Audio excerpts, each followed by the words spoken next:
All right, planning commissioners, we should be live on YouTube, so we can get started whenever.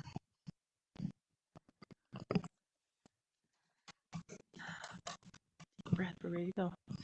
Welcome to North Logan City Planning Commission meeting on February 20th. We're happy to have you all here. And we will begin with our opening ceremony. Let's see, Tracy will lead us in the pledge and Gavin will offer a prayer. Please stand. Repeat after me. I pledge allegiance to the flag of the United States of America and to the republic for which it stands, one nation, under God, indivisible, with liberty and justice for all.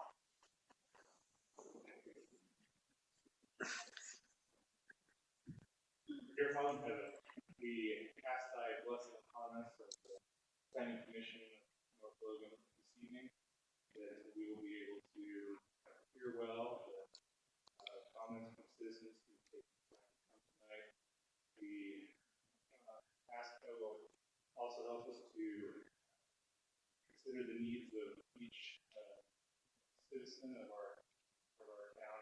We're grateful for this place that we live, for the peace and prosperity that we have here. We can ask thy guidance that we're doing to do that which is good for we say this in Jesus Christ. Amen. Thank you. Thank you, Gavin and Tracy. All right, we need a motion to adopt the agenda for tonight. I'll make that motion. And a second? Second. All right, Teresa made the motion to adopt the agenda. Gavin seconded. All in favor? Aye. Any opposed? Great. Okay, let's go on to the minutes of our last meeting, February 6th. Hope you've all read that and gone over them, and we need a motion to approve the minutes. Gavin made the motion in a second. I'll second. Tracy seconded it. All in favor? Aye. Any opposed? Great. Minutes are approved. All right, let's go on to Scott with any follow-up issues. Yeah, I just wanted to bring everybody up to speed on where some of our past projects have gotten in the process. The biggest two items, general plan, city center master plan, were reviewed by city council with your recommendation last night. Both of which were adopted. There was a condition of approval where there's some additional language regarding owner occupancy is going to be woven into a few sections of both the general plan and the city center plan to beefing up that policy direction.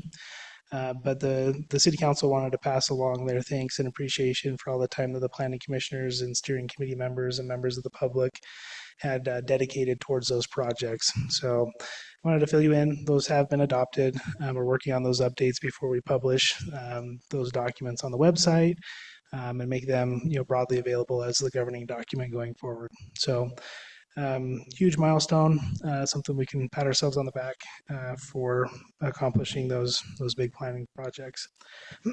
So next steps for especially the city center master plan, there were a couple of consulting contracts on the city council's agenda last night to tackle two tasks. The first being the formation of what we call the form-based code.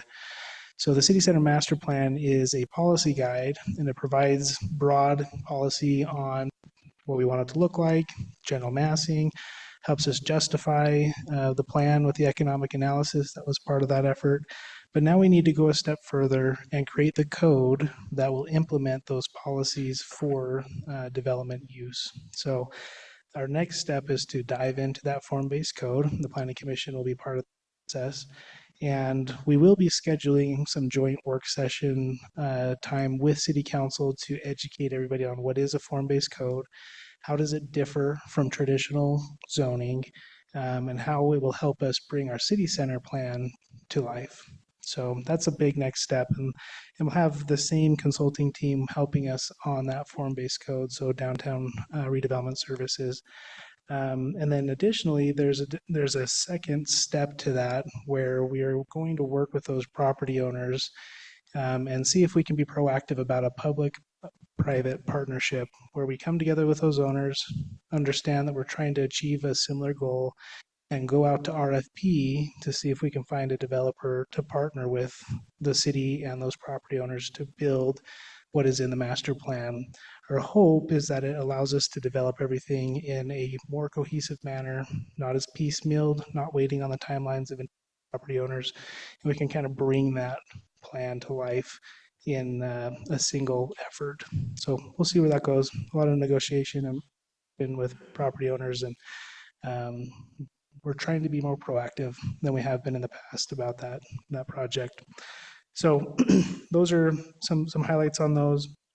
The Village Springs project, that 55 plus project over by Wolfpack Way, is still moving forward. The team that is submitting items for that are still working on their submittal, so we know that that's still moving. But we're waiting for that preliminary plat to come in. Sage Hills is the subdivision south of Smiling H. So on 6th East and between 2500 and 2200 North, kind of in that quadrant.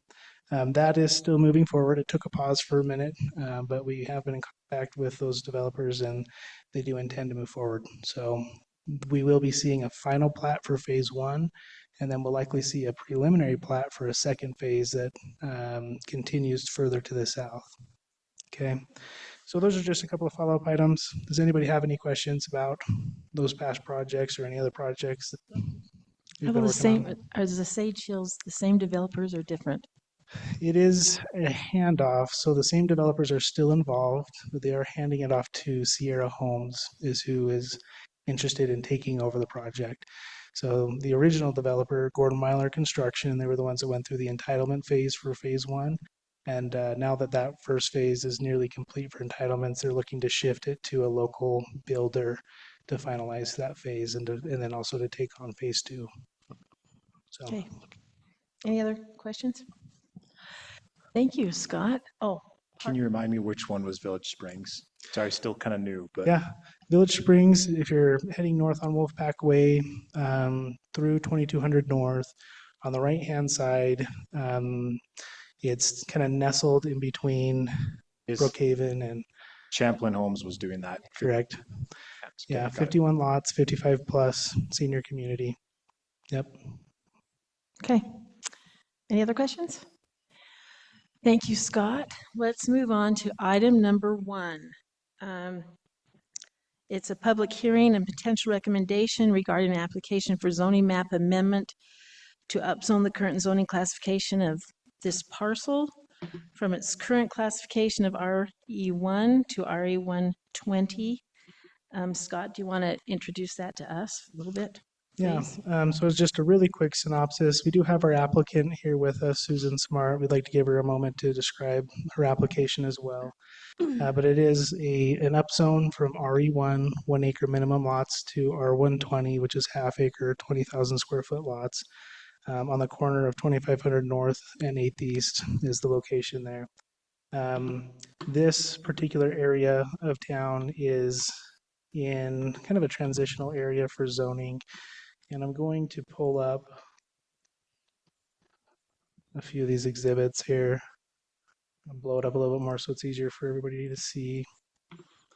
So northeast corner, 2500 north, 8th east, this parcel here, it's exactly 1 acre in size. So the request would allow for it to be split in half for a second lot, presumably. There's kind of a hypothetical lot. This is a hair above 20,000 square feet. If a rezone were to be approved, that's kind of what would need to happen for the acreage to meet those minimums for R120.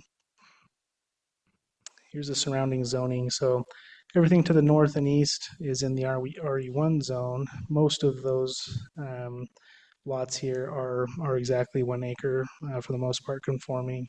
To the south, we do have R120. To the east, or sorry, to the west is R112. So you'll see it's kind of at a convergence of different zoning classifications there. I wanted to just show really quick the difference between these two classifications. They're very similar in description, in permitted land uses. Really, the biggest difference is just the lot size that is required. I did try to highlight the difference in uses, and really they're very minimal as far as what can be done for the property, and the presumption here, it would be single-family residential either way. There is some analysis in the staff report with regards to the newly adopted general plan, so the 2025 general plan. And I wanted to point out the future land use map. This is the future guiding document for this new general plan. And I've highlighted the subject property there in the middle, and it's kind of right in the middle of this residential core 2 development district. And as a reminder, as we went through the general plan, we identified different quadrants of town.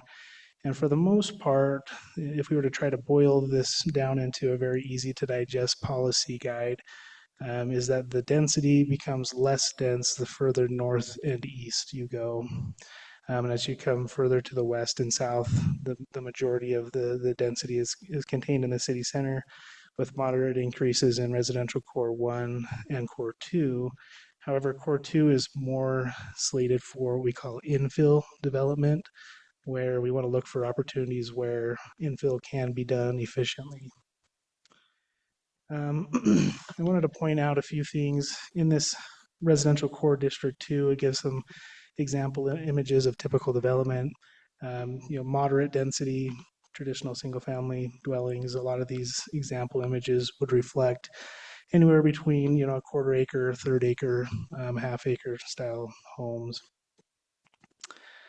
And I wanted to also point out some of the priorities here. And I tried to summarize them in the staff report, where this residential core district 2 is predominantly lower intensity residential with potential for infill development. So we were trying to preserve that existing residential character, those existing neighborhoods, knowing that there's not a lot of large tracts of land to be developed in this area, but there are still pockets here and there. So we are wanting to make sure that when we do infill those pockets, that development matches what is adjacent to those existing neighborhoods. And that is sometimes difficult to do if you're increasing density, but you can increase slightly and still get a very similar housing product with just a little bit less acreage. One of the things to highlight is to try to infill and not disturb the character of those existing neighborhoods. There is emphasis on design that blends new development with existing neighborhood character. So when we're looking at a zone change, this is a legislative action that if the Planning Commission and City Council believe this is a good use of that land, conditions could be placed on a rezone that requires it to design, to blend the design. Traditionally, the state of Utah does not let the city dictate what a person's home looks like. We are not allowed to do that by right. So if you own a lot in a subdivision and you submit a building permit, we don't get any opinion as to what it should look like, what the architecture, what the materials should be, unless there is a legislative action where they're increasing the intensity, requesting a zone change, then we do have that discretion. So with regards to this type of a request, where it's infill adjacent to existing homes, the Planning Commission could have a condition to say, if we're going to allow this zone to change, let's put a condition that it looks similar to the existing neighborhood. So that's up to your discretion as to how you'd want to impose such a condition if you believe it is needed for that mitigation of impact. Okay. One of the other things I wanted to highlight was in this residential core District 2, we wanted to identify and prioritize vacant or underutilized parcels for potential infill. And when you look at the aerial imagery, it gives you a pretty good idea as to the current use of the property. And when you look at it, the rear yard, I would argue, is and has been historically underutilized for its potential. It certainly is a vacant area. Very little infrastructure is needed in order to provide utilities to this potential future lot. Utilities are available in the roadway adjacent. There is a need for a curb gutter sidewalk, and that would be something that would have to occur at the time of subdivision and before a building permit. But when you look at this to say, hey, is there opportunity for infill? I would say this is a pretty clear-cut case of, yeah, very little infrastructure, already has frontage on a public street, underutilized, rear portion of the lot. So I wanted to point those things out. Staff does have a positive recommendation for this request, but again, this is up to the discretion for the Planning Commission.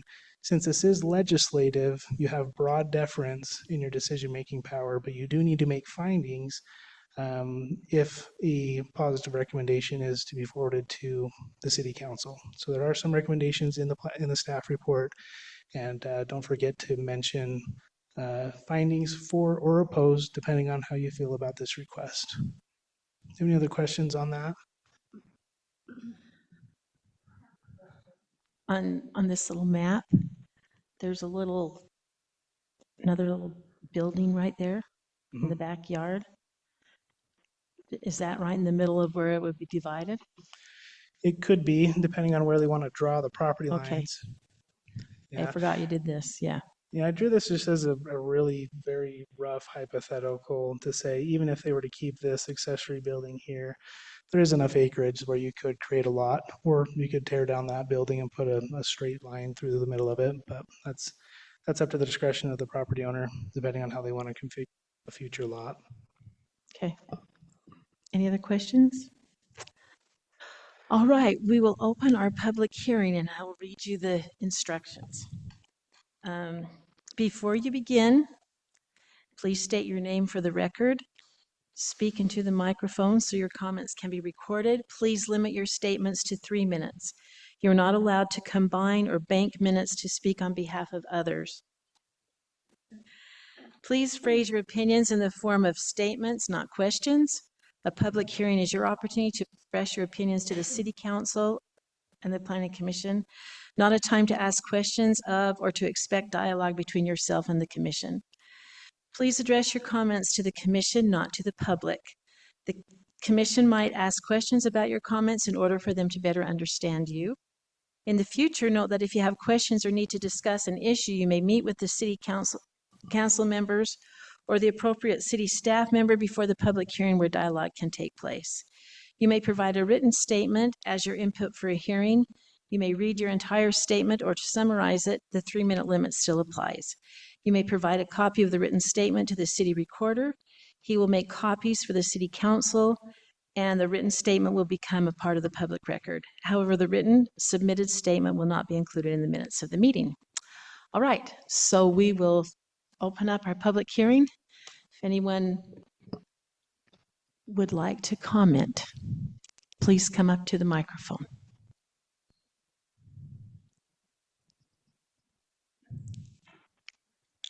Hi, my name is Tim Tolbert. I would like to comment on this project, but in general, the rewrite of the planning and zoning future development map they put up earlier. I think this is a reasonable rezone for this area. In fact, I think they probably should have requested R112, because R112 is what everything to the east is. And if you zoom out on the other thing, you can see R112 up to the north. So R120 should be a completely reasonable rezone for this. Also, I'd like to point out that the city threatened to condemn her property by putting a roundabout on this. And the reason why she's having to take her rezone at this point is because of the city choosing to get roundabout fever and stick a roundabout over here and steal a corner of her property. And I'm upset about that. Going back to the master plan, I have made several comments on the master plan. I have come to your meetings. I have commented online, specifically regarding the future zoning genericness of this. And the whole purpose, I was told, of rewriting this master plan is so we have less subjectivity or less we have more objectivity when you guys are making these decisions. But now we have this residential core 1 and 2 with very generic stuff that you guys still have to make these very subjective decisions, because I actually am in residential. Thank you. Your time's up. Thank you. Anyone else? Was that really 3 minutes? It was. My name's Diana Cannell. I'm the adjacent landholder directly to the east of this potential rezone, and I just wanted to say a few things. First of all, I'm really concerned about spot zoning. We bought an R1 for a reason. We wanted R1. This will directly impact right next to us. It also sets a precedent. What are you going to do with everyone else that's in that subdivision that is R1?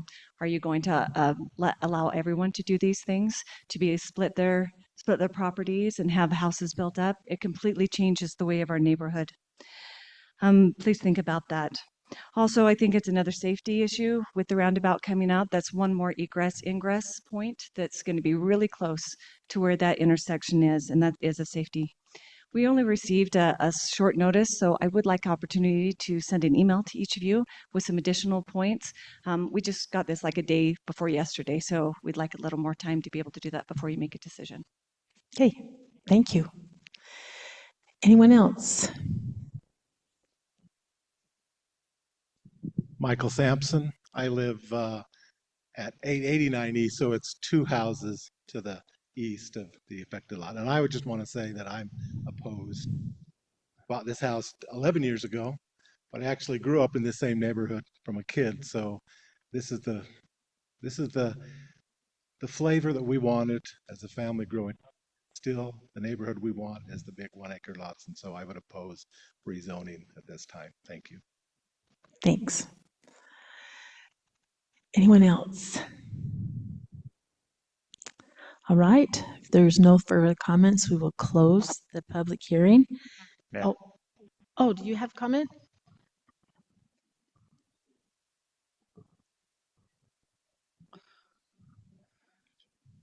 Sorry, I didn't see you. And if I may, real quick, so Susan Smart being the applicant, we want to make sure she has ample time to communicate her thoughts. Okay, thank you, Scott. Yeah, thank you. I expected her to get up, and I asked her, was she going to do it, and she asked me to do it, so Okay, that's why I'm up here. okay. My name is Bill Talbert, related to the young man that was up here earlier. I've been involved with her going through the issue of should she get rezoned, what's it going to take, et cetera, and I've learned a lot about Susan. First of all, she's one of the legacy owners of the 10 acres that all that is in. And they picked their lot, which was lot number 5, to be where they raised their family and kids. And they built that house in 1975. So I wonder if making everything look consistent in the neighborhood means 1975 houses or not, because that would be difficult to replicate nowadays. I can tell you that she has maintained that lot for 50 years, mostly on her own, including the pasture. She served 25 years in service of the North Logan community as a member of the Fire Department Emergency Services and Dispatch, and was known to run off her porch and go help people that had accidents in that intersection. So she's done a lot of service. As you can see, she's more senior now than when she started doing that, and she can't maintain the pasture on her own. She can't maintain a lot of the rest of the complex, including that little outbuilding that's there. And so she's asking to get the rezoning so that she has an ability, since the majority of her equity that she has in her estate is in that property, to be able to find a way to draw on that equity to be able to take care of herself, her needs, and the maintenance of the rest of the property, including taxes. She doesn't have an additional dwelling unit. That would be one option.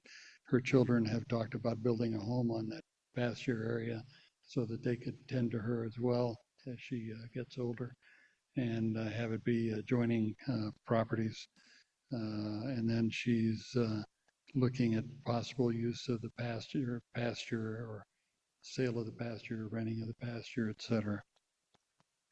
That's why she's asked for rezoning into R1 200. I was glad to see the comments made by staff early on about infilling, because we see a lot of that in the valley, and that does stick out as one of the first houses ever built there, and an unused infill opportunity. And then to the comment earlier, it has a driveway. It would have a driveway that's not involved with a roundabout complexity, and it has 100 feet plus of street access. Thank So you. it makes it easier to do that. Thank you, Mr. Colbert. Your time's up. All right. Would you like to add anything, Mrs. Smart?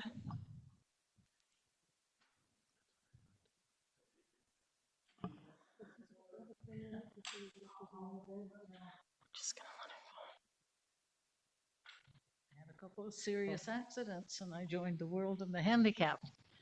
So I have a lot more compassion for people than I used to because I can drop things easily. Do you need this down? I need you to state your name. Susan Smart.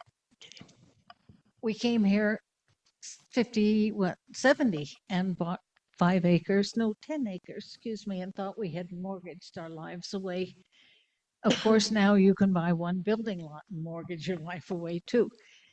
But anyway, we've loved living there, and then there was a divorce and I was left with a little patch. And so I bought back the outbuilding and the pasture as an investment to do on a meager salary.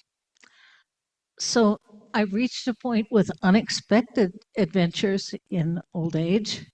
This high is $12,000 a month, and this high is $4,000 a month, probably for the rest of my life, with enormous insurance payments so that they can share the cost if I can have the courage. So you really don't know what's ahead, but I do know that this much, labor is hard to get, workers are hard to pay. And so we start saying, I don't think I'll be doing this again, and I don't think I'll be cooking this again or wearing this again. So we'll pare down and pare down. So I would appreciate your consideration.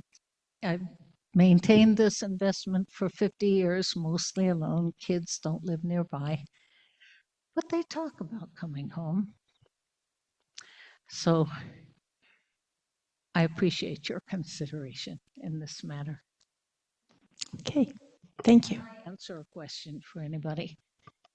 If I can hear you well enough, I tripped. Let me warn you ahead of time, half the elderly die from accidents and not disease.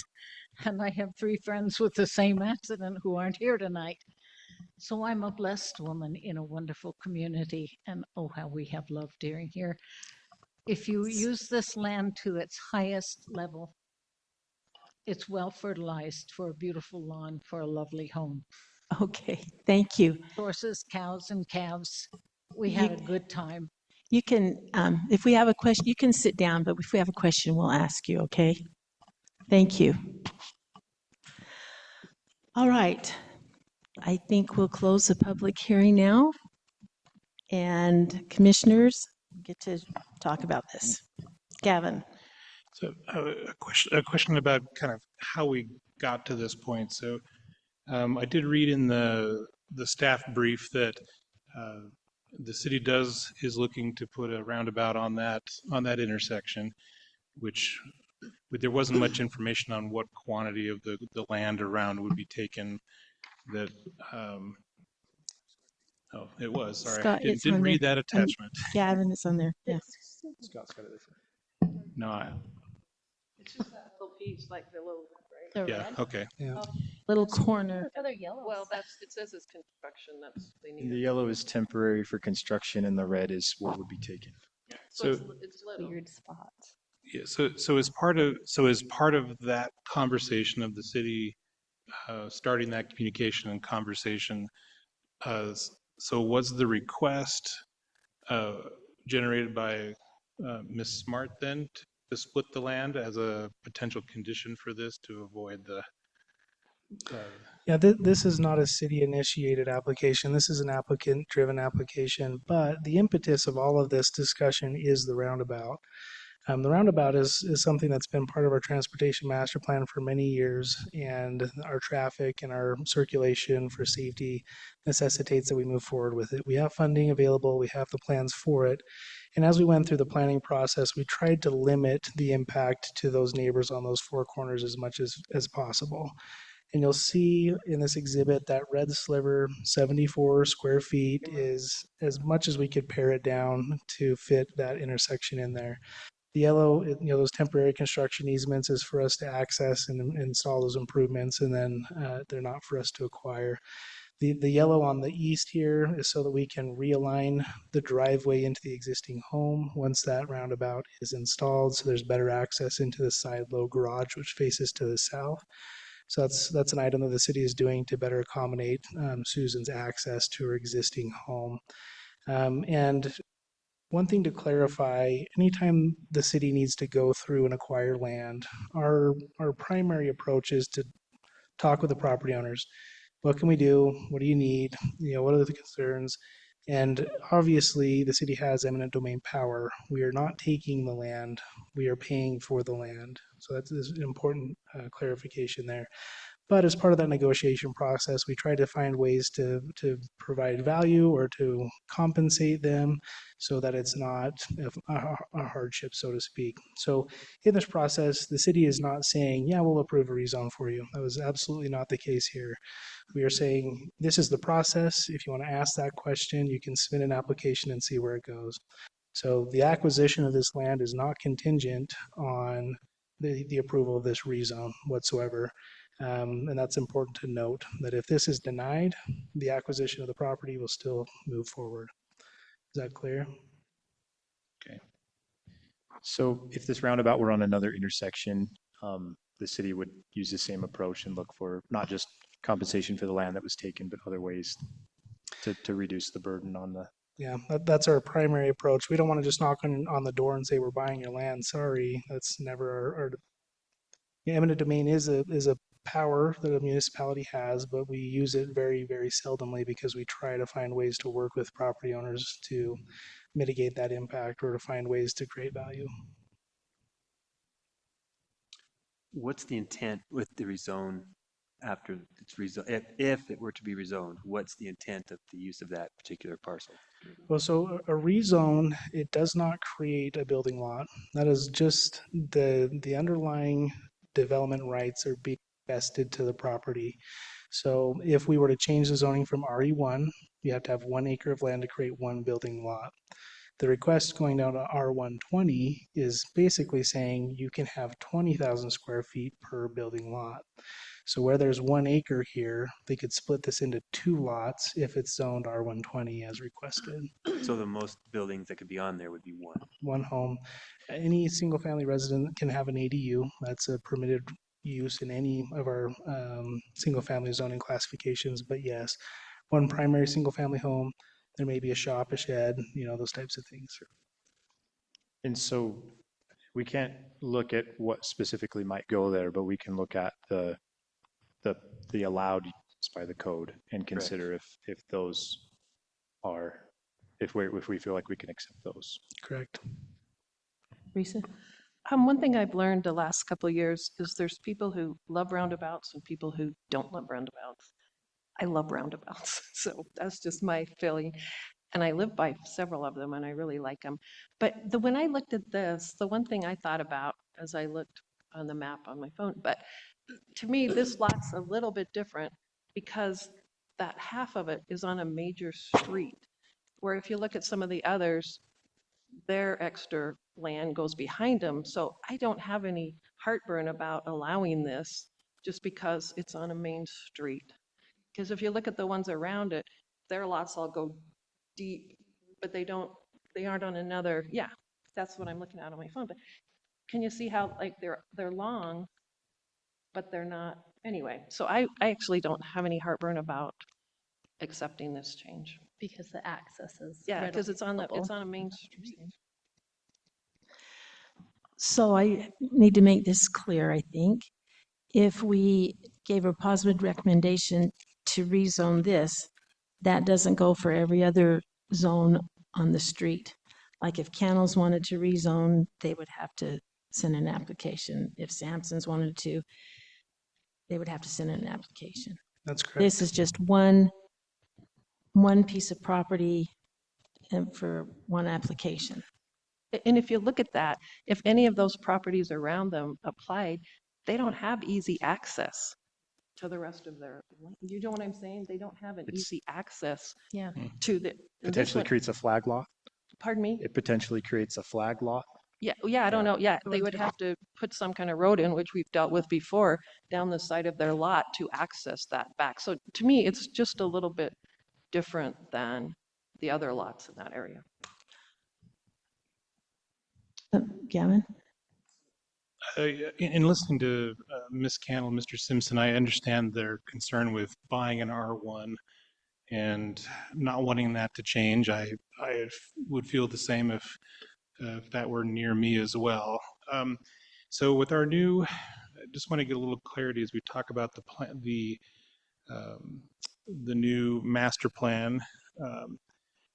So this area is in the Core 2 district, and so if you can rehearse for me, I know you touched upon it a little bit. If you can rehearse for me what with the goals of that district and its interface with zoning, what does that call for or long-term plan?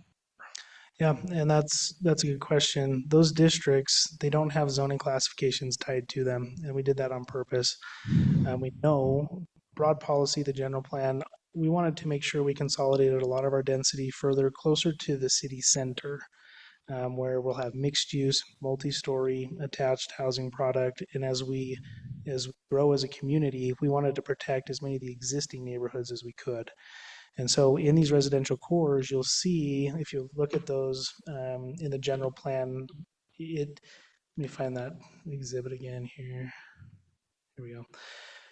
When you read the policies for each of these cores, the goal is to increase density as you go to the south and west, and it loosens up as you go to the north and east.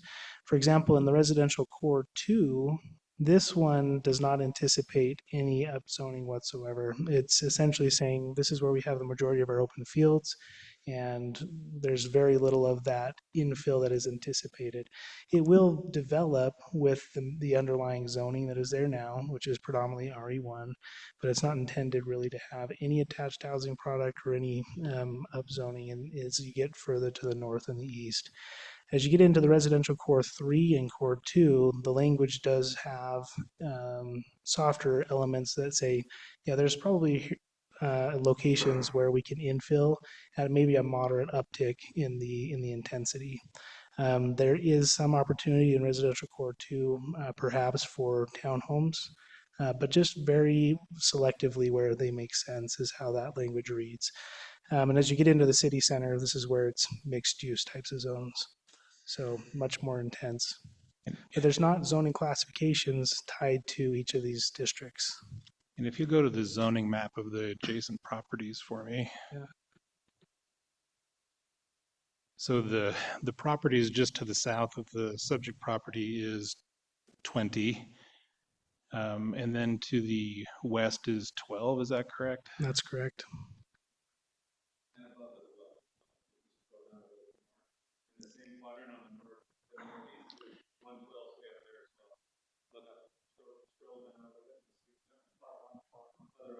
This is a screenshot. Yeah, of it's it. Oh, there it is. Yeah, it's static. I apologize.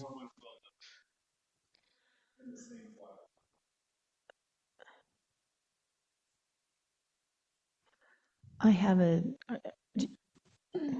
you continuing this thought, Gavin, or you just wanted to see that? I'm pondering, I'm torn, We'll ponder for a minute, Yeah. okay? I thought Scott's had an interesting thing to tell us about this. we have, because this is where it's at, and it's the type of rezone, we have a little bit of say on the design, which I thought was interesting. And I don't know how you would say that, but I can see if we change the zone, I can see that the neighbors wouldn't want oh, maybe, I don't know, maybe would, a 10-story house looking down on themselves, you know? So I don't know if that's something else we should consider, if we consider changing the rezone, if we should add that stipulation in as we send our recommendation on to have a say, or however you say it, on designs that could potentially come through there. A 2-story or something, is that allowable? Or earlier you were saying we didn't have right So- to say. Right. In this situation, you do, because there is new impact that is being requested. And so in that situation where someone is requesting a change to their property, it kind of opens up the book for some negotiation where the planning commission can say, well, we might be okay with this rezone, but there's a few protections we want to put in place as part of a recommendation to the city council. And, you know, I know next door, the Cannells have done a lot of work on their home. It looks beautiful, by the way. Inside and out, they've done a huge renovation. And so I know they have a lot of investment that they want to protect on that site. And so I could certainly understand a concern of saying, hey, we've invested a lot in a renovation of this property inside and out, and we don't want to have, you know, maybe a spec home right next door. That was not anticipated with the R1 zone. So, you know, a condition could be, you know, minimum, you have to match Square footage. Minimum square footage, so it's not, you know, broadly different. You could limit materials to be similar, if not improve from what is adjacent to them to the east. That's a little bit more difficult to articulate, but I'm sure we could cobble together some sort of a recommendation in that regard. And Scott, this would have the entire change, right? So if Mrs. Smart's home were to be built at some point, it would apply to that home as well. Yeah. So for example, if this was a condition that you recommend, I would recommend that it be via development agreement where you would say, we're okay with this zone change if the applicant is willing to enter into a development agreement that stipulates these requirements. And then those requirements would be subject to any future development on that lot. So if they were to subdivide that property, anybody who buys it wants to build a home on that property would have to follow those requirements, whatever they may be. It is a half-acre lot. Nowadays, you're going to get a reasonable home, but it's not guaranteed unless you specify. Right. Would we have to come up with those specific things? You can, if you'd like. You can table it, have us work on some recommendations as well, or you can make it a condition of approval. Staff works with, you know, that guidance, takes something to city council and says, okay, the recommendation of the planning commission is that we have a conditional approval with a development agreement with some guidelines as to what those minimums might be. I like that idea. If we go forward to a change of the rezone, I would like the commission to be able to make those stipulations and have time to do that, because I can understand, I'm in a spot here, because I can understand why you wouldn't want it. I can see how it fits well on the street. But I don't think that if we change the zoning, that whoever has it ought to be able to build. Oh, I hate to be really Something that is graphic out of about this, character for the neighborhood. yes. Mhm. So I think that's something to consider when we're considering this change. And we don't know. We don't know if Mrs. Smart intends to build right now, or if it's just going to be zone changed and the pasture's just still going to be there. So we don't have a crystal ball. We don't know what's going to happen there.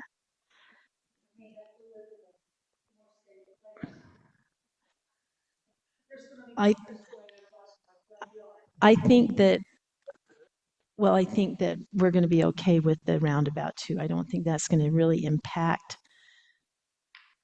her safety, and the city's willing to work on the driveway, it's like Scott said, wherever that was. So that's where I'm at right now. Gavin?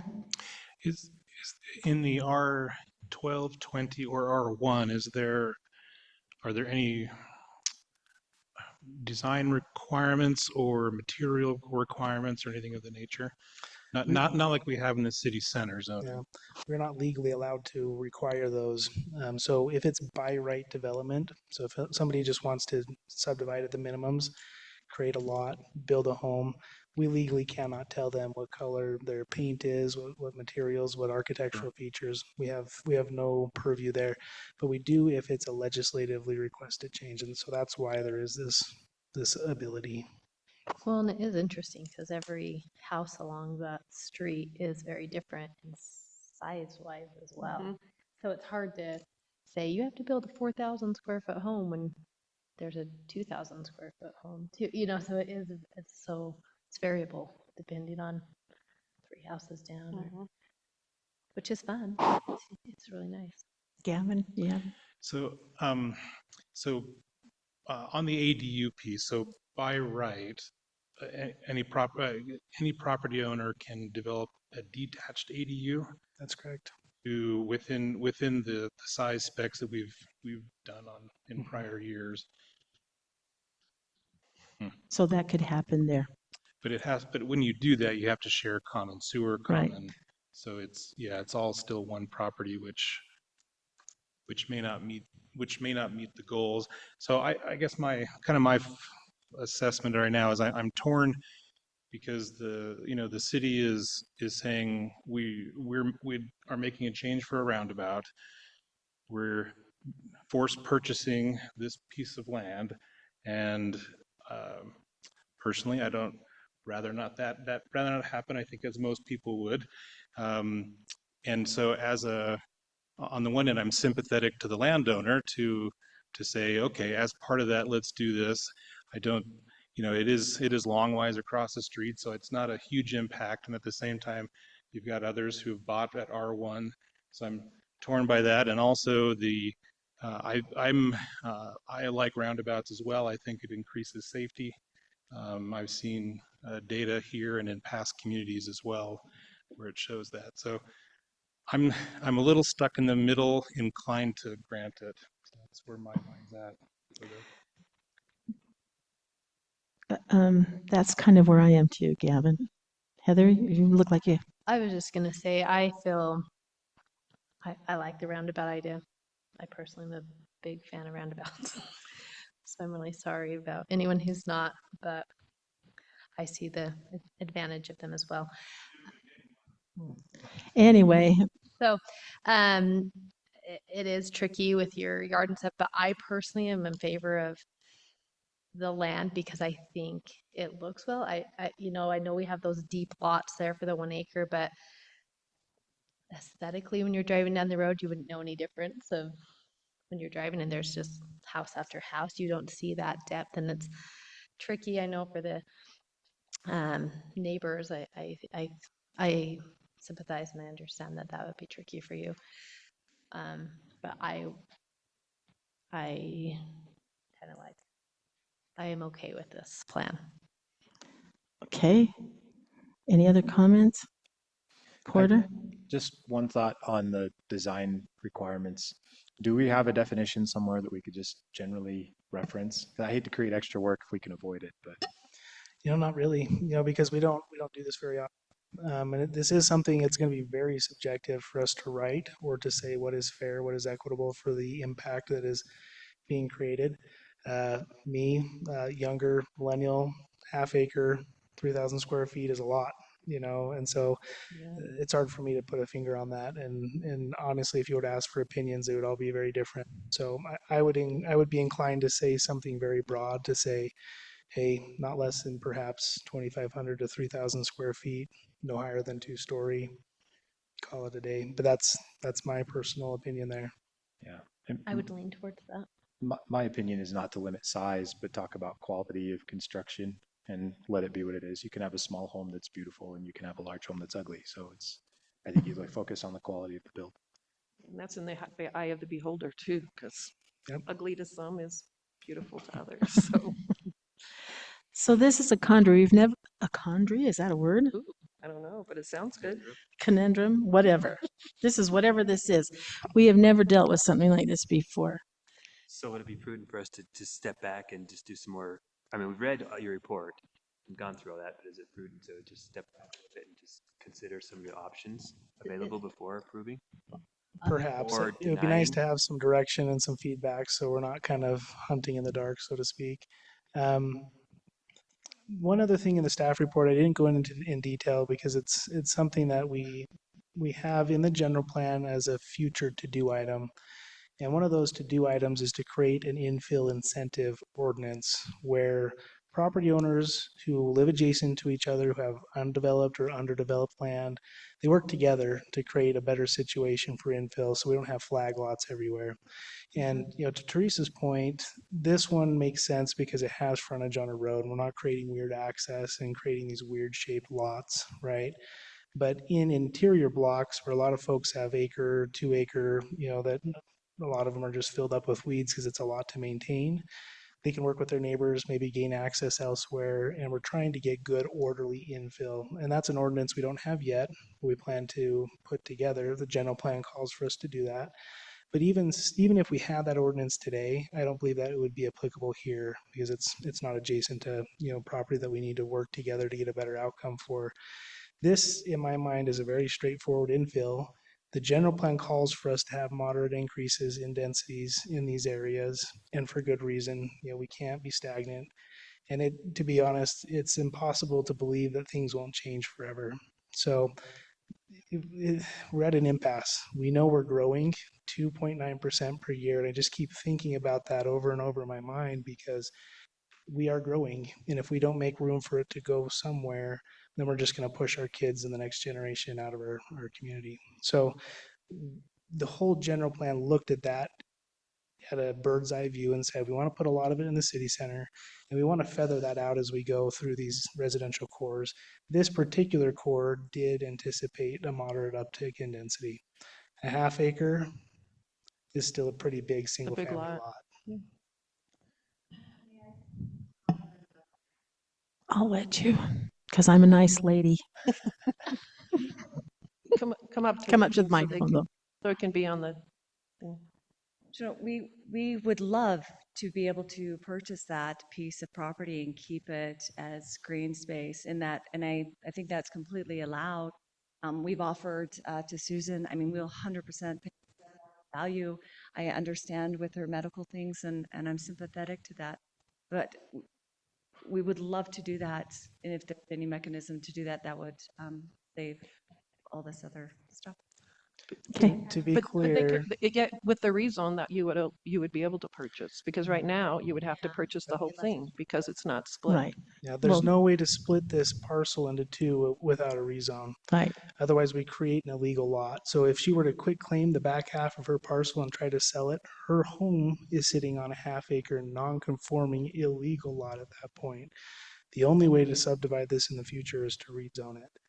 So if that is an outcome you would like, the zone change does have to be approved so it can be I thought subdivided. there was something else in the lot, but I can look into Yeah, that. not if we want to keep the home that is there now on a legal conforming lot. Because if it's RE1 and it's sitting on half an acre, then it doesn't conform to zoning. On an RA1, you can't have a half acre. The time they need, please let us also provide some, if you can delay your decision. Okay. One other thing real quick, just so everybody keeps this in mind, we don't consider financial implications with any of our land use decisions. Right. Gavin? I move that we table this issue with direction to staff to develop a set of conditions that are, I'll say, acceptable to the landowner and other interested parties that are nearby, and bring back a set of conditions that we can vote on at our next meeting.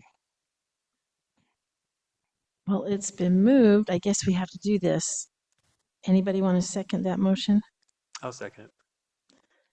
it's been moved and seconded that we table this for Right. now. I don't quite know what we need to do because May now have discussion We on can the have motion. discussion on it. we can have a discussion on this now. Okay, Okay, Porter wants to say something. so I understand what Gavin's trying to do. I want to ask a question and then summarize my opinion here. So could we approve a zone change and put a caveat in there that we do a development agreement with the conditions to be determined and kind of leave that open-ended and TBD? It would have to be determined by the city council. The city council But has we to, could do that. But we can maybe give That- some suggestions. so you're the not city in the dark. council, I mean, they have to approve, I mean, we send our recommendation to the city council, so we could put it as part of our motion that those are made before it goes to the city council. That's what I understand anyway. We can do what Porter just suggested. So the standard, the design standards in the development agreement could be left TBD right now. And then when it goes to city council, Yeah. they'll be there. We Okay. can send that recommendation on. Yeah, Does that Whatever still we do allow to- for our public opinion still? Would that still allow? Because we for- held, no, we held the public hearing. I mean, because we've had the public ask to still see things. Would that allow for that review still? If we They can, moved it on with, they can make, they can say to the city They council. can send whatever in, want. They they can can do send whatever. comments in anytime. And this is, to be clear, you can send in comments to city council before they review this. If they review this, you can send in written comments anytime before now and then. So it's not that any decision is made today. If the planning commission makes a recommendation, nothing is approved. This is legislative, so it's a recommendation by planning commission, then it goes to city council for action, Then depending it on needs to their be heard. thoughts on that. Okay, so So, can I summarize real fast here? So my opinion is it seems like a rezone here does make sense, given the context, the conditions, and even looking at the adjacent zoning and uses. I think that a rezone makes sense in this condition. I would want the opportunity to look at the design standards and to put that as a contingent, or not a contingency, but as a condition of the rezone. so I have another question. Teresa, go ahead. Oh, I was just going to say that I'm not going to support I'm going to vote against the motion on the same Okay. reason that Porter said. So before we vote, now I got to remember what my question was. Okay. Okay, so if we vote yes to Porter's suggestion with a design, whatever we say there, and she sells the property, whoever buys that property, are they under the same conditions as they have to? Yeah, we would draft that development agreement to run with the land. Okay, okay, And that would stay with the land in perpetuity until it's developed. Mhm, okay, the house got torn down and rebuilt. correct. okay. So any other comment, Gavin? So Porter's suggestion is the other one I was mulling over, and I picked one of the two to get the ball moving. So Good job. So we have to vote on Gavin's motion, Mhm. and then depending on the vote, we might be able to hear Porter's motion, right? Now, keep in mind, Porter is our alternate, so Porter that's can't make right. that motion. Sorry, but- Porter. I have good ideas, but I can't. Somebody else has to give us Porter's. Anyway, first off, we have to vote.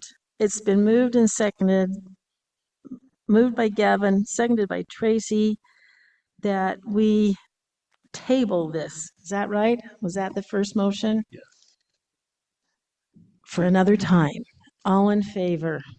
I Any opposed? Me? Okay, it lost. So.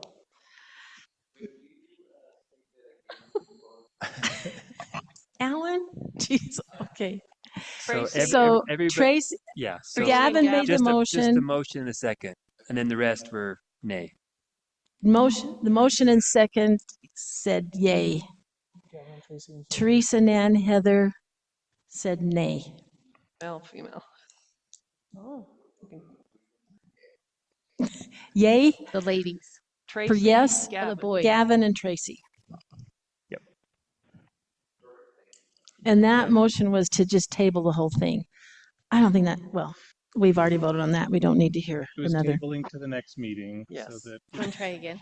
Okay, is anybody ready to make another motion on another idea? Try it if Scott will help me.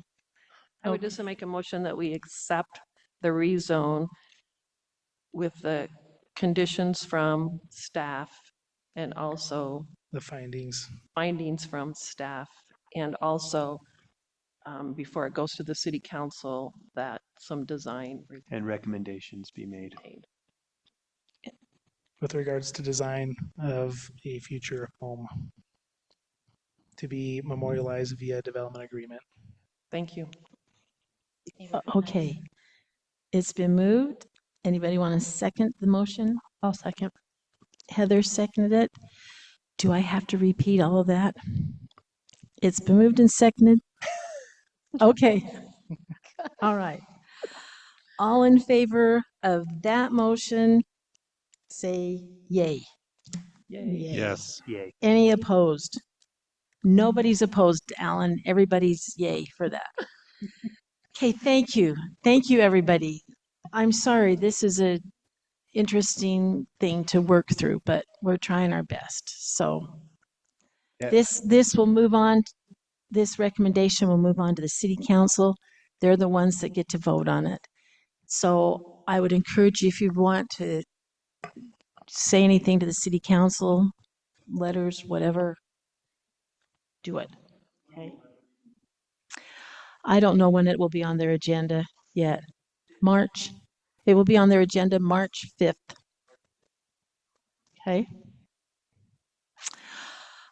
Okay, thank you. Let's move on to item number 2, work session.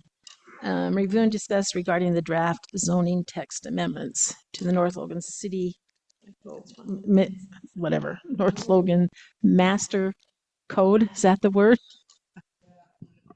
I apologize. This is going to be a really boring discussion. What we're working on here. So this is a work session, so we can look at this and just kind of walk through it together. Now that the city center master plan and the general plan have been adopted, we shift into implementation mode. We were in policy creation kind of mode. Now we're implementing and creating more detailed policy that needs to be codified.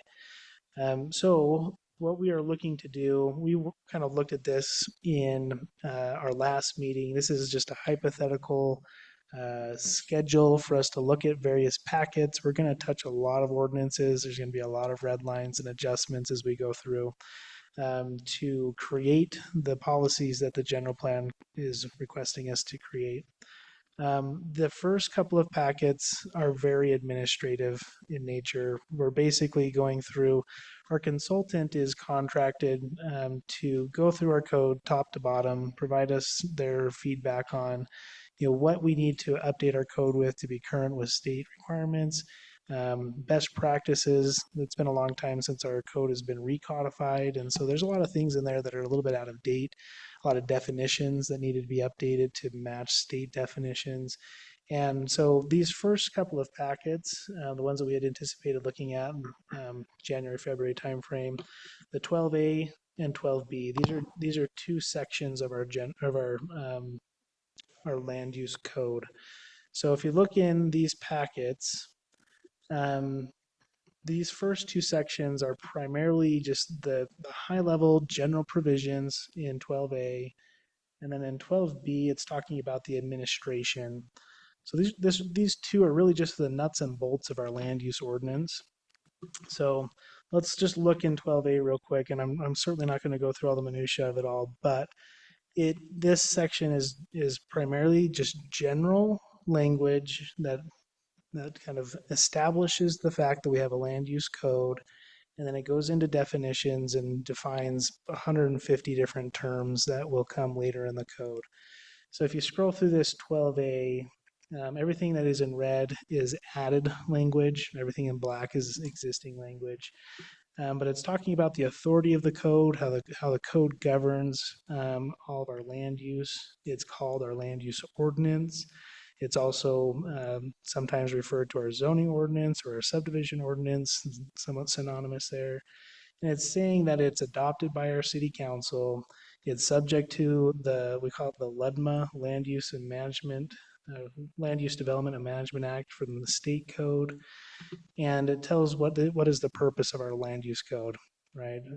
Promoting health, safety, morals, convenience, order, etc. why do we have a land use ordinance in the first place? That's what it's trying to get to the bottom of. This section, the effect of adopted master plans and general plans. They're meant to be advisory guides for our land use decisions. So this is important. They're advisory, right? The code is obligatory. If it's in the code, you have to do it. If it's in the general plan, it's because we thought it was a good idea and we put it out there as our best foot forward. But they're advisory. That's their intent. So this section kind of just makes sure people understand the difference between the two. Once you have a general plan and master plans, you go through and you enact ordinances, resolutions, development agreements to put that policy into place. So this section is just trying to lay out those nuts and bolts of how a land use ordinance works, what's its purpose, what's its authority, etc. And then it gets into the fact that we can create guidelines and checklists to further help people understand all of this language, but they're not governing. We can issue licenses and permits subject to the requirements in the land use code, and it just jumps into definitions. So if you scroll through all 150 of those definitions, we have existing definitions, there are state definitions that we want to get on, and that we were being consistent. That's in summary what we're doing here. There's really not much need to get into the minutia of this because it's not really putting forward, these ordinances that we've been talking about, like our infill coordination and incentive ordinance that we know we'll be making here pretty soon, or our a la carte zoning tool where we want to incentivize high quality development for a trade-off and some density. Those will be things that we look into further down the road. Okay. 12B discusses administration. So we have a city council, we have a planning commission, we have a zoning administrator, we have a DRC, which is a group of individuals that reviews development proposals administratively. Myself, our engineer, public works, utilities, fire marshal, etc. Talks about the appeals authority, when and if we have an appeal, it goes to the appeal authority. And we have some other information about who is the land use authority, who decides certain approval processes. And the big story on this packet is we're rearranging some of our existing language and making it flow more as far as, starting at the top of the totem pole, city council, planning commission, zoning administrator, development review committee, and just putting it in a logical progression. So it's easier to read through, it's easier to reference when you need to look at it. It's easier for a layperson to pick up the code and say, oh yeah, this is organized in a logical manner. So that's what we're doing in this section, is kind of chopping it up, putting it in the logical order, and putting existing language that we already have in a better flow. Okay. Did anybody, as you read through these, have questions or concerns about the general direction that I view these as cleanup items, to be, frank. I had one thing, so I haven't been able to process all of it because there's a lot there, but one of the things I noticed, I think it was in 12B in particular, it seemed like there was a lot of new process that was being laid out. Are you worried about that being a burden on administration at all, or do you think it's a necessary thing to lay out the process like that? Honestly, those processes exist now, and we're following those processes. We're just putting them in a more logical, chronological order. What happens if that process changes? Because they seem to be pretty detailed. So are you going to have to go and change the code every time that process changes? We're hoping we don't have to change as often, but the way that the legislature's been going the last couple of years, we have had to make quite a few adjustments. As you guys probably remember, 2 years ago with SB 472, the numbers get confusing after a while, but it was that big bill that required us to basically throw out our subdivision ordinance, create it with a much more advanced review timeline. And so we had to adjust what items had to be submitted to us early on in a development review process, and we had to cut the city council out of the review process. They were no longer allowed to review subdivisions. So, well, I should clarify, single family, 2-family, townhome subdivisions, city council can't be involved in. They can be involved in commercial, industrial, multifamily. But we did go in, made a lot of changes to process, application review process just 2 years ago seems like it was less than that, but that was a huge overhaul. I'm hoping things stay still for a bit, but it probably never will, to be honest. But no, long story short, processes are long and detailed. Not much we can do about it, but I am happy that it is very chronological and a little bit more orderly in this section of code. Kind of along that same line, I know that, like, for example, the code, references a fee schedule document, which is outside the code. Mm-hmm. Could you reference a process document outside the code to cover these, so you don't have to go through the ordinance, but it's Yeah, I like called that. out by name? Or That's a good question. It would certainly help us simplify. My only concern, and this is maybe something we can run past our attorney, is how much do you want to leave out of the black and white code, and how much would it govern if it's not included? I mean, we very specifically spell out in the 12A section that we have the authority to create. We are authorized and empowered to promulgate certain guidelines and or checklists relative to this ordinance. These materials shall be provided to any interested person upon request and upon payment of a fee as specified by the city's fee schedule. But these materials shall be for instructional purposes only and represent an attempt to aid those seeking to comply with the requirements of this title. In the event of any conflict arises between such guidelines in this title or other regulations, resolutions, or policies of the city, said ordinances, resolutions, or policies shall be deemed controlling, and all questions shall be resolved in their favor. So this really is, the code is the back line, right? It's the backstop of all of these. The checklists are kind of those forward-facing, easy to digest, helping aids for applicants. I could see both ways being, and I don't want to hide anything from the public. I want to make sure they have it, but I'm just trying to weigh the cost of change, especially, But that's a great thought, and that's something I'd like to explore, because why not save ourselves a headache every time something changes, where we could just update a checklist behind the scenes. I'll have to kind of think on that a bit. Keep them under version control so people can trace how they changed. But Mhm. I think that would free up a lot of burden of having to change the code when the process changes. Yeah, you could just say preliminary plat process, the checklist A, B, C. Mhm. Yeah, it's a good idea. I'll look into it.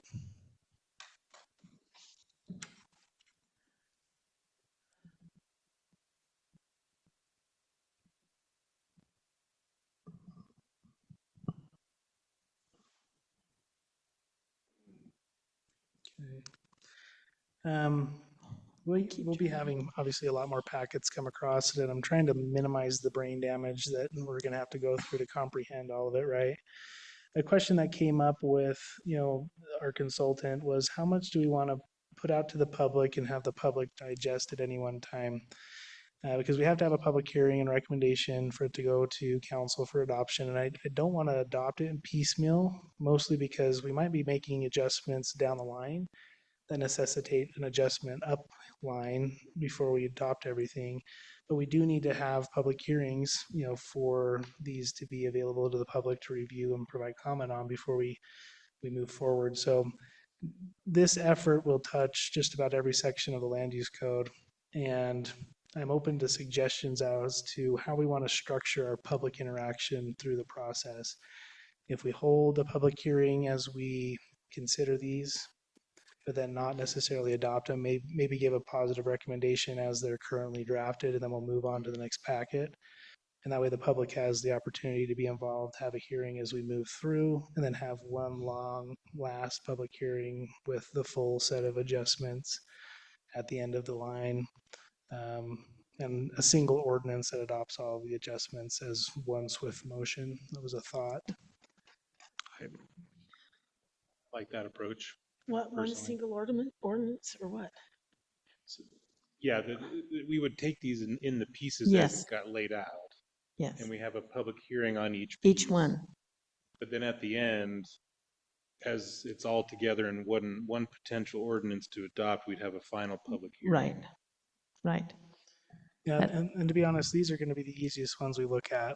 Yeah. As we get into them, they're going to be a little bit more, substance based, and there's going to be policy that we're considering that will have, more of an impact on development in various areas of town. And so those ones I think we'll spend quite a bit more time on as we draft that language and kind of flesh out ideas. So I think it would also be powerful to say, we've had 8 public hearings on this change as driven out of the public input we got from the general plan. I think Right. it continues that theme. I agree, because public. Is that a lot for you? I mean, it is work for us to notice and keep track of all the hearings, but I think it's the best way, honestly, to do it. Because I feel like if you try to give a packet of all of these changes to the public, it's not going to be even legible or comprehensible. So I think that we do it in sections, just go piece by piece, but we don't actually adopt everything, final hearing, final ordinance. Right. Yeah. Which will I like essentially that. serve as a recodification of the whole code at that point, at least the land use section of code. So Good idea. I like it, unless you guys have other ideas, but if not, we'll take that approach and we'll try to eat this. And I elephant think that needs to one. be made clear to the public too, because I don't want to be like, Yeah. we've done this 12 public hearings, but it's like, this is the only one we've ever heard about on this particular docket. So I think it needs to be clear what the purpose and how it's being piecemealed out that way. Yeah, But That's a we good will point. still hear that comment, but There'll always But- be some, sorry. you can lead them to water, you can't force them to drink. that's, But yeah, no, I think that'll be a good way for us to digest this piece by piece, and then we'll have a final adopting ordinance at the end of it. Yep. Yeah, but yeah, I'll try to be clear as to the various packets that we're reviewing. So in our notices to the public, we'll say we are considering all of these sections, but the hearing is regarding this packet and this packet. And that way they know what they need to review and come prepared for. good. Like it. Any questions on what is ahead of us as far as this implementation effort? So to be clear, this is one process, right? We're going to have a separate process for the form-based code for the city center. And that's going to be it's going to be running parallel with all this codification that we're doing in regular land use code. The form-based code, just like the city center master plan, is going to be more acute, specific, take a little bit more time and effort for us to create. But it'll be running at the same time, but we'll consider it a separate project. But it's trying to do about the same thing. Like we've done all along. Yeah. Yeah. Yep. So you'll see Kendall's name on the side of this here. Kendall Welch is fantastic when it comes to technical writing and code. I'm very glad to have her working on this for us. She did a fantastic job with the subdivision ordinance rewrite. Made it a lot easier on me to just be able to comprehend the issues instead of getting into the minutia of, well, where did I move that language? And it's nice to have it proposed and then be able to go through, make sense of it, say, yeah, that makes sense, or no, we need to think about moving something else. So it's a great supplement, and it'll be good for us to have somebody on the back end who's focusing on it and only on that. Yeah.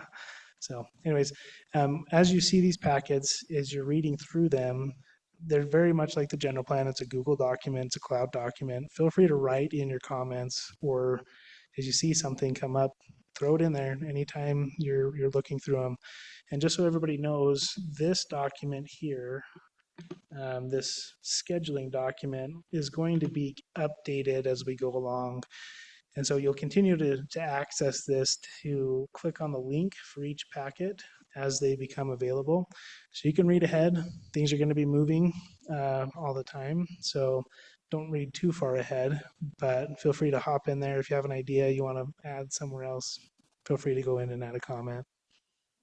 Okay. Okay, that's in a nutshell what we're trying to do. Those first couple of packets, feel free to continue reading through them and providing comments if you want to spend more time on them. You don't have to do it prior to the meeting. You can continue to do that after the meeting too. Okay. Okay. Any other thoughts or questions on? Any other comments on this? Nope. Move forward, Scott. Cool. Okay. Okay. All right. Any more staff business or discussion, Scott? Yeah, just a reminder, APA Utah Spring Conference, May 7th through the 9th. Probably saw an email today. I got you all registered. Don't feel obligated to attend every minute of that conference, but the registration was fairly cheap because you're non-APA members. We got a group discount, so if you can't make it to, any of those days, then don't feel stressed, but feel free to stop by, come and go as your schedules allow. When we have an agenda, I'll send it out and you can plan your day to say, oh, I really want to see that one, the rest I don't really care about, or, however you want to take the time to attend. But if you do attend, I'll make sure to mark off your training hours. So do you need to know? You'll just need to what- let me know. Just email me and say, hey, I attended this session. Okay. And I'll be able You don't need to say, well, maybe we'll go to this one, or do you want to know after the fact? Yeah, just let me know what you're able to make it to. I mean, I'll be attending the conference as well. So Okay. but I want to make sure you get credit for the That's time. why I was you gonna say, we spend. get hours, right? We get our Mhm. hours. Yeah. So you'll email out the schedule when you got it. Yeah. Hey, it Okay. also includes lunch. So if you need lunch, just swing by and grab lunch. It's already paid for. Great. Yep. Yeah, that's it as far as business goes. Okay. Any planning commission business? Any more business? I don't think we have anything else to say, right? Okay. Our next meeting is March 6th. We need a motion to adjourn. So moved. It's been moved and seconded. Gavin made the motion. Teresa seconded it to adjourn. All in favor? Aye. Any opposed?